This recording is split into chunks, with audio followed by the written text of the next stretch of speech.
Hi, friends. I'm Luce, the official mascot for Jubilee 2025. My name means light in Italian, and I'm here to guide you on this incredible journey of faith, hope, and unity. Check out my yellow rain jacket. It's a nod to the Vatican flag and reminds us that we can journey through life's storms with courage and trust in God. My pilgrim staff. It's a symbol of our shared pilgrimage toward eternity. See my boots? They're muddy because every journey has challenges, but with faith, we keep going. And look closely in my eyes, sparkle with scallop shells, a symbol of pilgrimage. They remind us to carry hope in our hearts as we walk with Christ. Oh, and I always wear my rosary to stay close to Mary and Jesus.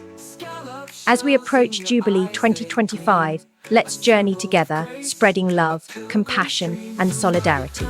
Just like my designer, Simone Legno, said, I hope to inspire younger generations to walk in faith and shine God's light in the world.